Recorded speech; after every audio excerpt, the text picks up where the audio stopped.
The door of the coffee shop rested slightly ajar, allowing the soft hiss of rain on asphalt to slip inside like a whisper. I sat alone, tucked away at a far corner table, my head bowed over a cup of coffee that had long since gone cold. My hands lay still, idle on either side of the cup, as if unsure of what they were supposed to hold now. Then, laughter cracked through the hush like a spark in dry timber. I lifted my eyes just barely, and there she was, my wife Clara, standing tall, poised, glowing in the low light beside her closest friend, and a man I didn't recognize. A stranger. The friend held a camera, already rolling, a silent witness to whatever game they were playing. Clara turned slightly toward the lens, cleared her throat with theatrical flair, and spoke. Her voice drenched in sarcasm and venom. "Oh, he'll sob," she declared with a mocking little smile. "Then he'll grovel.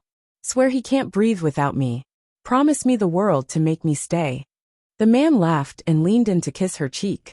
The friend giggled behind the camera, as if it were all some elaborate joke, a twisted improv scene staged for fun. I didn't flinch, didn't move. I watched it all like a man outside his own life, letting every word burrow deep. The heat of betrayal curled around my spine, tangled with an icy numbness that froze my breath. But I stayed seated, silent. I didn't march over. I didn't confront. Not yet. I simply waited. Waited until their laughter faded, until their silhouettes blurred into the drizzle and disappeared. Then I stood, slow and calm, each movement deliberate. I stepped into the rain, letting it soak through me like a kind of baptism. Clara and I had once shared this kind of laughter, the kind that felt like music between lovers, not weapons. We had built our world gently, brick by brick, like smoothing stones in a river, determined to outlast the current. We weren't perfect, but we were solid. Or so I thought. But I had seen the signs. The late nights, the sly smiles at texts, the sudden disappearances hidden behind elegant lies. I had chosen blindness then, mistaking it for love. That illusion shattered the day I found the second phone, tucked into her gym bag, screen still warm with messages that weren't meant for me. From that moment on, the truth spread through me like poison. I watched her with new eyes.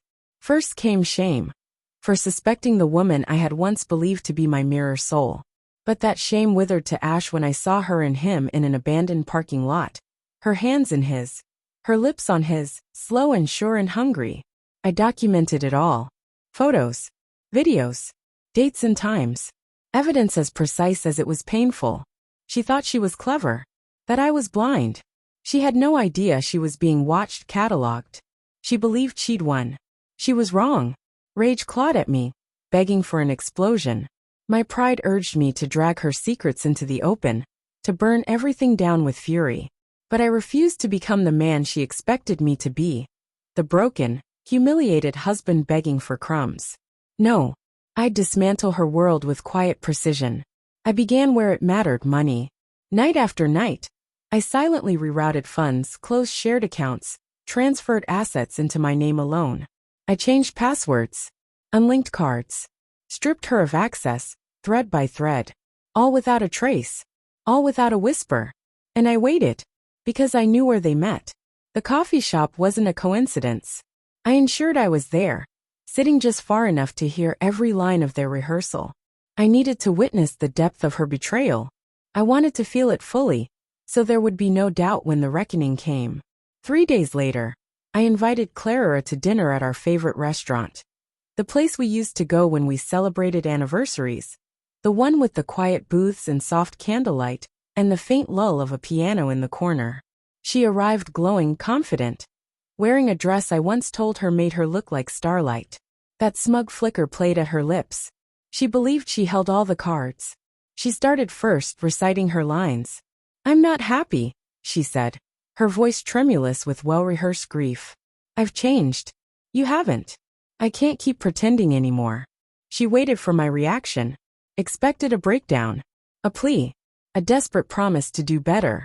Instead, I reached into my coat and slid a thick envelope across the table. She frowned, confused. Inside, she found everything. Her texts, screenshots of her rendezvous, a ledger tracking every cent I'd drained from our accounts, a property deed now bearing only my name, and finally, Divorce papers, already signed by me. She paled as she flipped through each page, silence spreading between us like a frozen lake. Her hands trembled. You thought you'd record my fall, I said quietly, leaning in just close enough to let my voice cut through the music. But it's you who will live it. No drama. No shouting. Just the weight of truth laid bare. Within a week, she was locked out of the house. Her things boxed, labeled, stored in a facility she couldn't access. Her cards declined. Her name erased from every account. Word spread. Her circle shrank. Friends distanced themselves. The man she had wagered everything for? Gone. He vanished the moment she became inconvenient. She tried to reach out. Calls, messages, emails filled with apologies and explanations. I didn't answer. Then one evening, she showed up at the door, soaked by rain, mascara bleeding down her cheeks, voice cracking under the weight of sincerity that had come far too late. I watched through the peephole. Let her knock. Let her sob. Let her beg. And then I turned away. Now I sit alone in an apartment high above the city. The skyline stretches before me, quiet and steady. The silence is not empty, it's peaceful. Whole. The storm inside me has long passed. I feel no hatred, no longing, no sadness. Just the settled calm of a man who didn't break. A man who didn't perform. She wanted a dramatic ending. I gave her a silence so sharp, it will echo in her memory for the rest of her life.